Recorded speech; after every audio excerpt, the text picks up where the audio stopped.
at the preview of the future, Theodore Miller, as he was walking to the ring in a coliseum, he's reminiscing about when the professor says to him that he won't be a magician. As he was now face to face with his opponent, he then starts casting a fireball and they begin, with their attack clashing. Dust can be seen everywhere while blocking his view. His opponent summons few water serpent-like creature and attacks him. He steps back to dodge it. Before they could get him, he summons Mitra, creating a stone wall from the ground to block the attack, again creating dust around him. And with the beam of light he attacked his opponent, but she cast a barrier in the nick of time. As they looked at each other eye to eye, the crowd awaits for their next move. Then she summons hundreds or thousands of blades made of water. He readies his spells to counter it, and at once it creates a sonic boom. And now we're back to a flashback. The professor asking him again on why he's ignoring the facts, and challenging it. And he answers because he wants to become a magician. Now in the present, in a gloomy room, the professor has called Theodore on him having an almost perfect score in all the subjects, but reminds him that writing perfect notes is not the important thing in this magic academy. And regarding his magic performance during the remainder of time, if he cannot pass it, then he won't be able to graduate from this school. This upsets Theodore as he grits his teeth. Then the professor asked when how long has he been here. He then states that he is in the second circle and it's not a master yet. And the professor states that this is bad because he's been attending at this school for 5 years, yet he's still in the second circle and haven't reached master yet. But Theodore knows this. And the reality is he doesn't have a single person who is in his side, as everyone mocks and laugh at him. But he knows he have come too far, there's no turning back now. So he goes to a library. Guess the only thing he can do right now is study. Not many people go to the library because the academy is a practical-oriented one, so it's usually quiet. As he was studying the books he was about to read, he noticed a book that he has seen for the first time, and as soon as he touched it, the book devours him. As he was still in shock, the book calls up to him, and it turns out the book monster is fused with his hands. He was so shocked he screamed from the top of his lungs. As the monster laughs and states that it was too early to be shocked, as he was confused on why the monster is talking. Then the monster says that he wants to eat. So you grab the nearest book he can get. Theodore tries to stop it, but he couldn't, so the monster ate the book. In that moment Theodore felt an intense sensation, with the voice now in his head, tells him what to do and what he yearns for a long time. He then casts a lightning bolt. Then a voice notifies him that second circle magic scale lightning bolt has been acquired, and the book he had awakened from its long sleep is currently very hungry. To satiate the hunger of the magic book he has to follow the magic book's path and feed it a lot of books now. Remaining time is 10 minutes and 4 books left till the hunger is satiated. Then he thinks to himself, what is this that he is hearing and what is the monster doing in his hand? He was fascinated because in the past he can't even cast a lightning bolt, and did he even have a power to blow up a bookshelf at one go? But now with his hands that ate up the books he now can do that and knows that it is an opportunity for him. Then he asked for the monster's name. The monster requests that it will tell him after he feed it. Theodore would be more than glad to feed him, as he looks at the countless books in the library. During the time he was feeding the monster he was able to learn a lot of things because of the mysterious voice, and that the identity of the monster is an ancient magic book from an era long forgotten even in history books, and that it eats book and other magic-related objects to increase its strength and satiate its hunger. The book it eats provides power to the host it latches onto, and if it is not fed to its heart's content, it will eat its host instead. And when he feeds eat, the information in the book will flow into him as a voice. After that he will learn it by heart. But if the quality of the book is bad or it is not understood by the host, then it will be ineffective. He then absorbed the 4 books he was required. Then a sudden pain he felt in his head because of the excessive intake of knowledge he did. Now he will have to feed in moderation, but it was still worth the pain. After completing his quest he then asks again the monster name. The monster wants it to be called Gluttony. As Theodore wasn't satisfied with the answer, the monster again told another rule about sating its hunger. Gluttony was about to sleep, so it encouraged Theodore to ask another question. So Theodore asked about its existence. Gluttony knows he cannot comprehend it with words, so it just shows partial of its true form, revealing to him that he was like a Lovecraftian-looking being.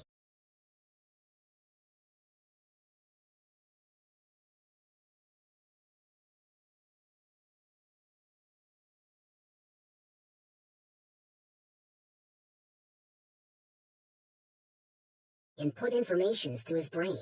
Then Gluttony sleeps. There's a brief introduction of Gluttony that he acquired from him, that his Gluttony is still unstable. There is some kind of guide in form of a voice that coexists with him, Secondly, gluttony will wake up every day to satisfy its hunger. After filling its stomach, it will answer one of his questions. Third, gluttony knows what kind of power the prey has, and it can pinpoint the power more accurately than any other magic spells. And finally, gluttony extracts the essence of the prey which it absorbs, and the effect is proportional to the host's understanding level. And then he smiles because his worthless existence is behind him now. In a change of scene, the two professors were conversing with each other. Then another professor appeared with a disgusting smug on his face, asking Professor Vince about Theodore being not a dropout this year. Was there some kind of development? Then Professor Vince thinks on how Theodore, son of a ruined noble, is sometimes a nuisance to him and that he should realize that he is incompetent.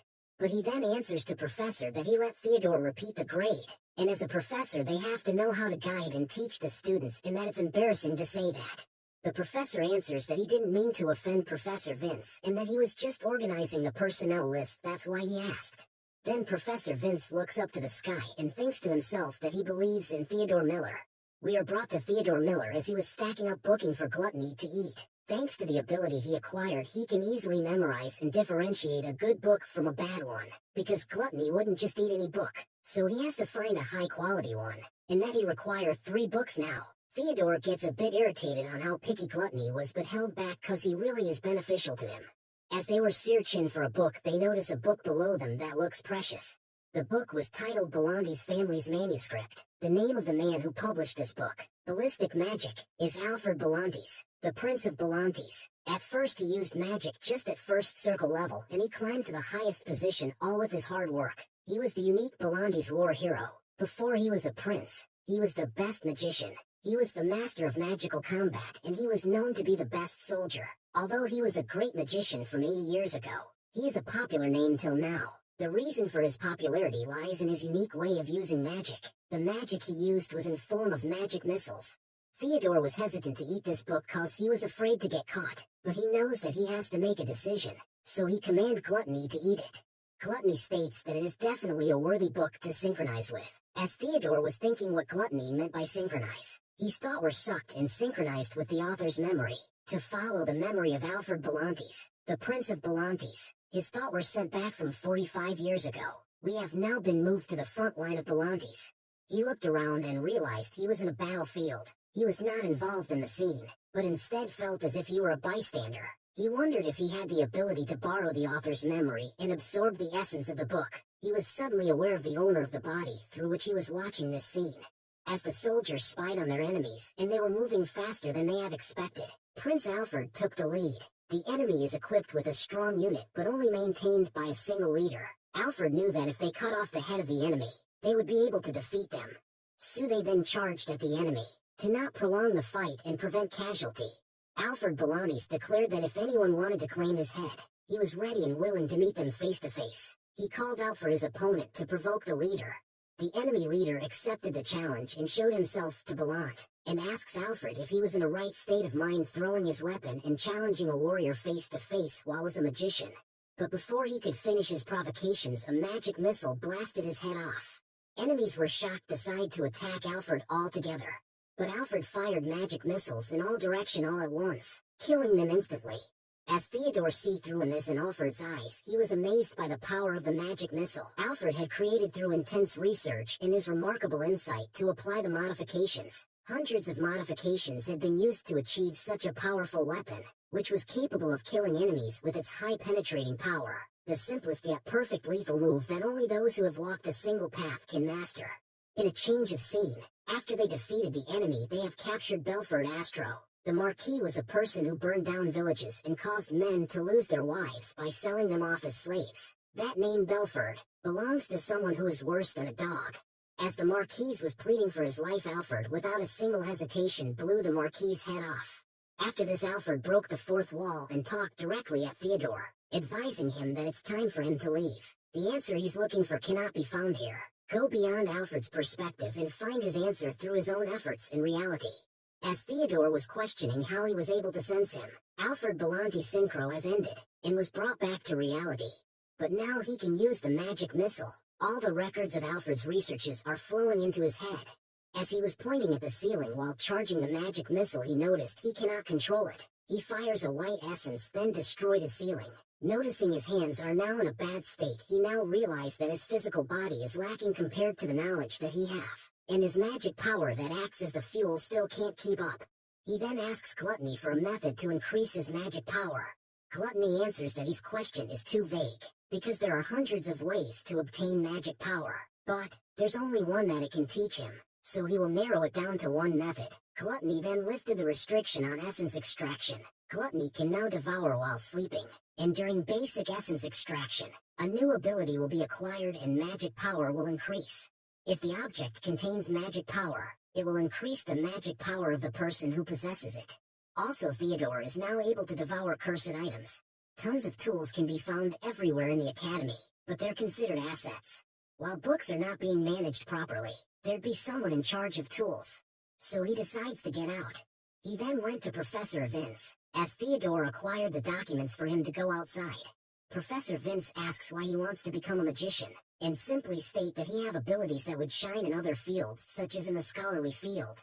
It's because he wanted to become a magician, he simply answered. As he was about to leave, the guards reminds him to return before 7 p.m. He walked by in the city of Bergen, a city of business where everything is operated with magic power. Every items can be found in large quantities at dirt cheap prices in this place. Then to the city's outskirts. As he was walking, he kept on reminiscing about his foolish past. 3 years ago he came here a few times with someone that he no longer have anything to do with. Seeing this place again makes him sad, but they're just bastards who turned their backs on him. It's all in the past now. So he went in and asks if it's open.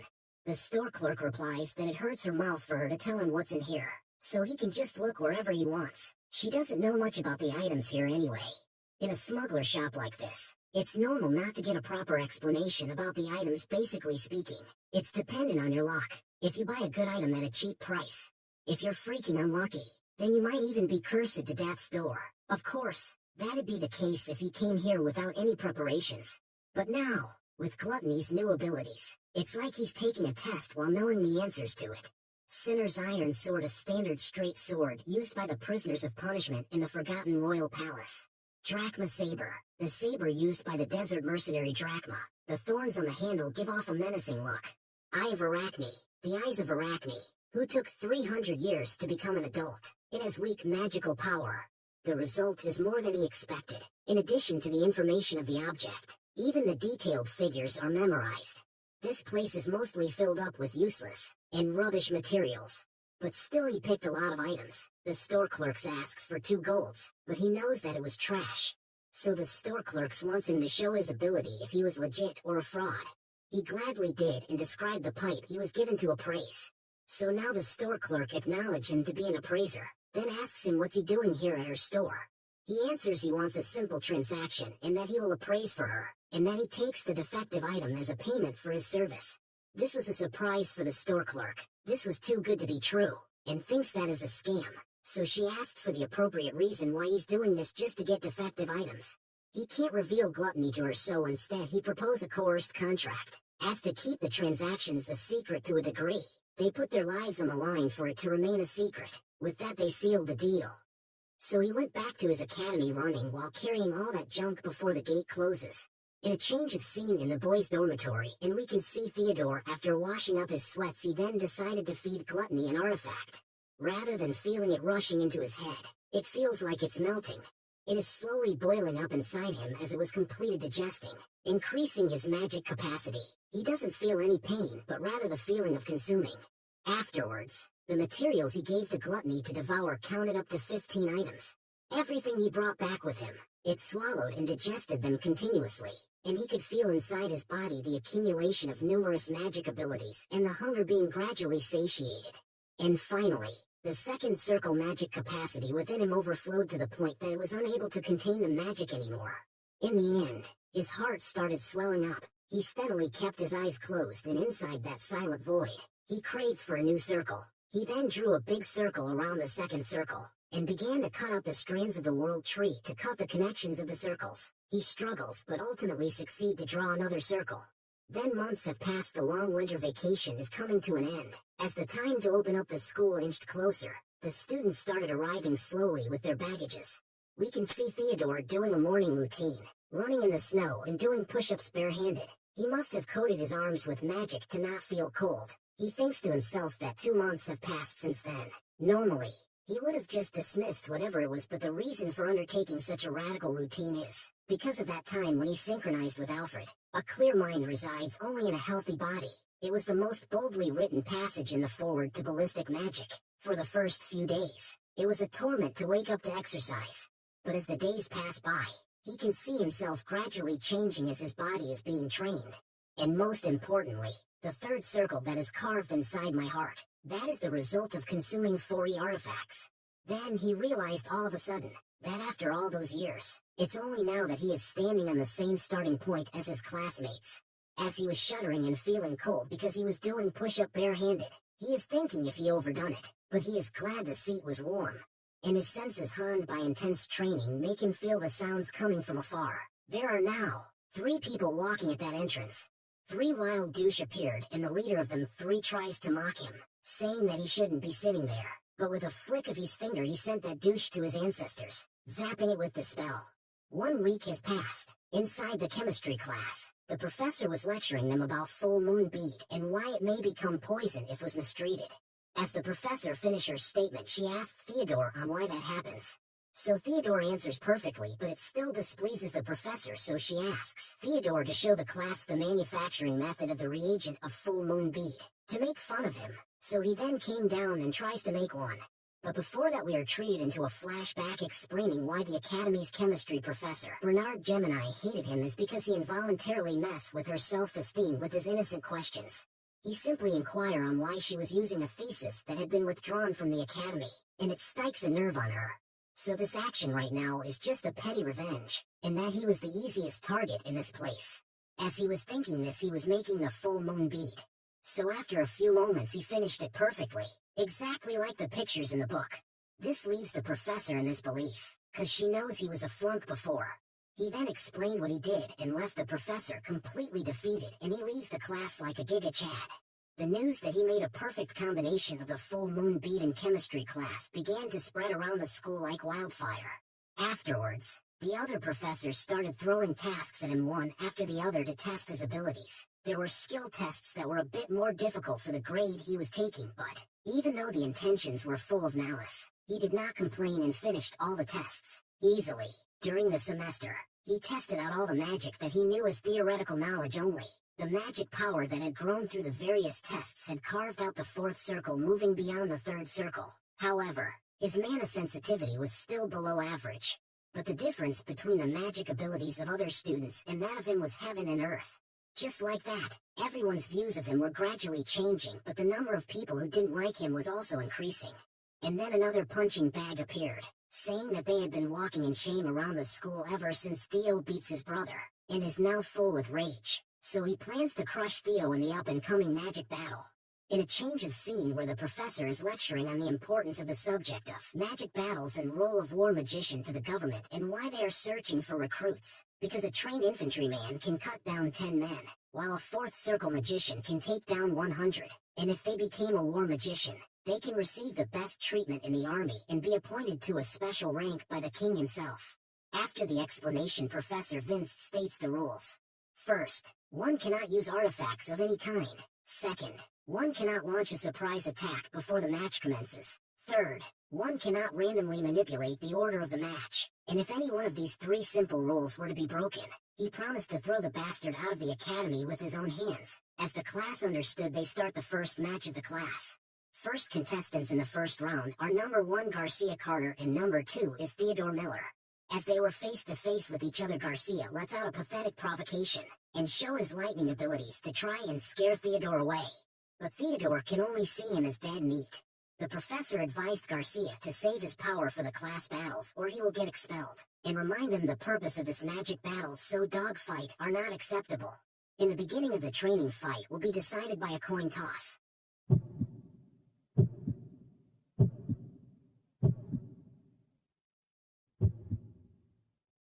Garcia Carter won the coin toss. Then he suddenly cast the fastest lightning bolt to attack and achieve quick win, but was blocked by Theo. Garcia, after attacking, he then provokes Theodore, which Theodore answered with a powerful firebolt. Garcia underestimating Theo.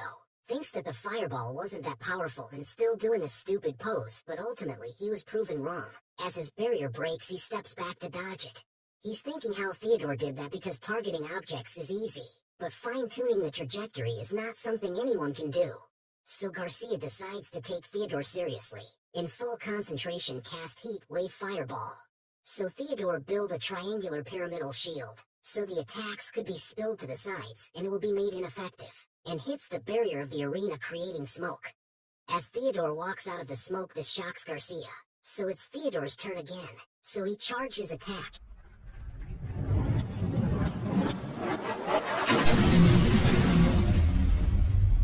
And send a message to humble him. Then the crowd cheered for Theodore, but Garcia, sore loser that he is, he can't accept the outcome, so he then challenged Theodore again using his family's honor for another single battle, as he was reaching an artifact from his pocket, and state the condition: if Theodore were able to stop his attack, he'll admit that he lost.